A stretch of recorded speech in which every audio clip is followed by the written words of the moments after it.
Everyone thinks Sung Jin-Woo got strong, but that's not what actually happened. I will become the absolute.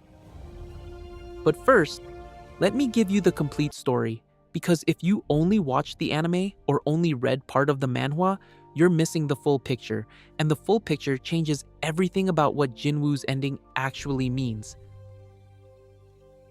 This video covers the entire solo leveling story, the double dungeon, the system, Ashborn, the rulers, the monarchs, the final war, the Cup of Reincarnation, and the real meaning of the ending. Timestamps below. Let's go. Sung Jin-Woo starts the story as the weakest hunter in South Korea, E rank. He gets into dungeons only because the money helps pay for his comatose mother's hospital bills. Everyone mocks him. He's not special. He's not gifted. He is, by every measurable standard, the worst hunter alive. Look, the second gate. Then comes the double dungeon. What looks like a normal D-rank dungeon turns out to be a hidden second layer, a death trap with no exit. Most of the team dies. Jin-Woo nearly dies, and in that moment, something activates inside him that shouldn't be possible. A system window appears. Only he can see it. It calls itself a daily quest, an RPG-style interface that offers him missions, levels, and stats. Every other hunter has a fixed rank they're born with. Jin-Woo now has something impossible, the ability to grow. What follows is the core of the story. Jin-Woo trains obsessively. He takes on dungeons alone that entire teams avoid. He levels up so fast that the Hunter Association can't even classify him anymore. His power goes from E rank to something that doesn't have a rank. Other hunters have ceilings. Jin-Woo has none. Rise from the shadows. He also gains his signature ability, Shadow Extraction. When he kills a monster or a powerful human, he can pull their shadow out and turn it into a soldier that fights for him forever. His army grows with every battle. His enemies literally become his weapons. But here's where most summaries stop, and where the real story begins. Because Jin-Woo's power isn't random. It isn't a gift, it's a recruitment process. And the entity doing the recruiting is Ashborn, the original Shadow Monarch, one of the most powerful beings in existence. Ashborn had spent eons searching for a human vessel worthy of inheriting his power. Not someone born strong, someone who would choose to become strong even when everything said it was impossible. Jin-Woo was that person. To understand the ending, you need to understand the war that's been going on for millions of years before the story even starts. There are two factions, the rulers, beings made of light, tasked with protecting life across dimensions, and the monarchs, beings made of pure darkness, whose only purpose is destruction. Neither side could win. The rulers reset the timeline using an artifact called the Cup of Reincarnation. 3 times, trying to find a winning outcome. Every reset failed. Earth kept getting destroyed. Humanity kept dying. The rulers needed something neither side had, a being with the power of both darkness and light. That's where Ashborn comes in. He was a monarch, but unlike the others, he refused to destroy. He chose to defect. The other monarchs killed him for it, but Ashborn used the last of his power to scatter his soul and wait for a human host who could carry both the darkness of a monarch and the will of a ruler. Sung Jin-Woo was the answer to a war that had been going on for millions of years. Now, the monarchs arrive on Earth. Gates start opening. Monsters pour through. The hunter system activates worldwide. Humans awakening to powers to fight back. But what nobody knows, not the hunters, not the governments, not even the S ranks, is that the gates aren't random. The monarchs are using them as an invasion system, deliberately weakening Earth's defenses before their full army arrives. Meanwhile, Jin-Woo keeps growing. He defeats the Ant King, a monster so powerful it wiped an entire island. He raises it as a shadow soldier named Beru. He defeats the Beast Monarch. He discovers the truth about his father, Sung Il-hwan, who was being used as a vessel by the rulers without his consent, burning his body from the inside. His father dies from the strain, and that's the moment where Jin-Woo stops being just a hunter seeking power and becomes someone with a personal reason to end this war.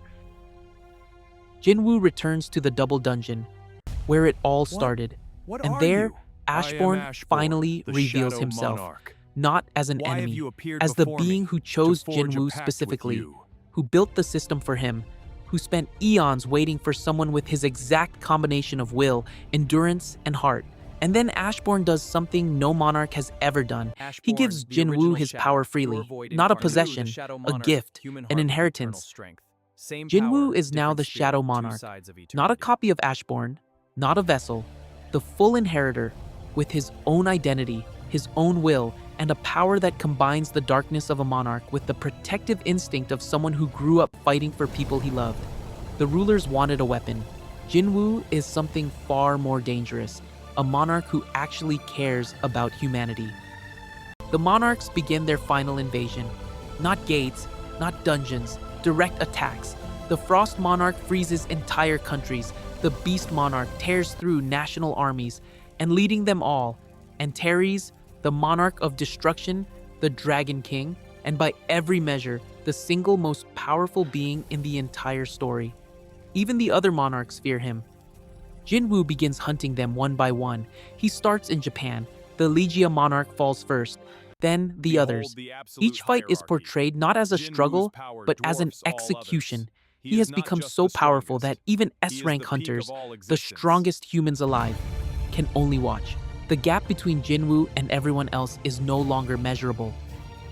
Then comes Antares, and this is the one fight where Jin-Woo is genuinely pushed. Antares hits different.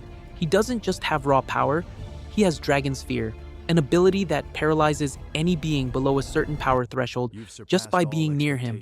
Even Jin-Woo's shadow army staggers. The battle destroys entire landscapes. At one point, Antares makes Jin-Woo an offer. Join the monarchs. Together they could destroy the rulers and remake existence on their terms.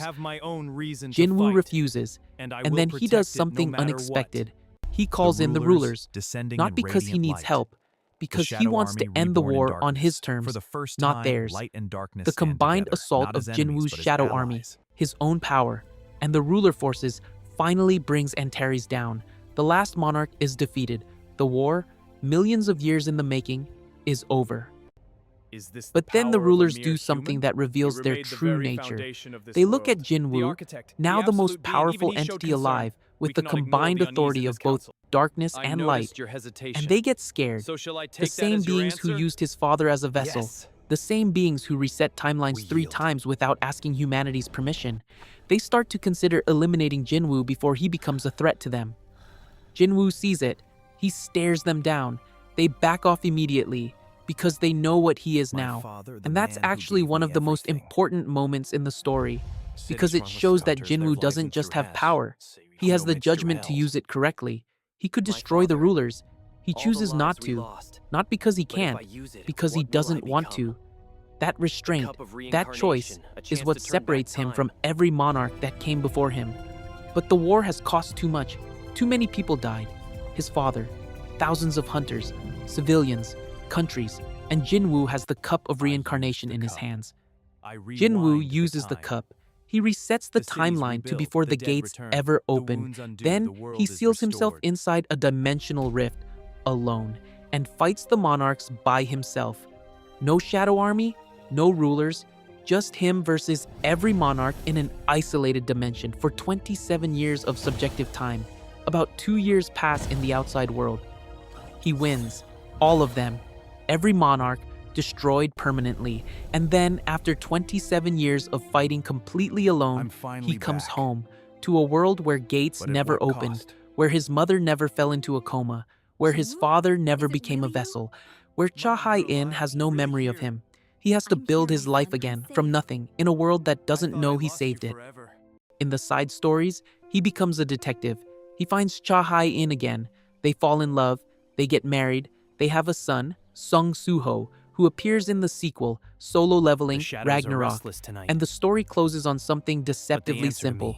Jin-Woo, the man who fought a 27-year war across dimensions and defeated every ancient god of destruction in existence, sitting at a family dinner table, happy, finally at peace.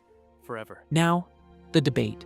Critics say Dad, try the this, Cup of it's so good. Reincarnation is a Thank you, narrative Sue. It shortcut, looks delicious. that it undoes the You're being so emotional thoughtful, weight of Soho. every sacrifice, Thanks, that Mom. characters who died is meaningfully, like Jin-Woo's father, get retroactively demeaningful because the timeline resets. They call it a reset cop-out, and honestly, that criticism is valid.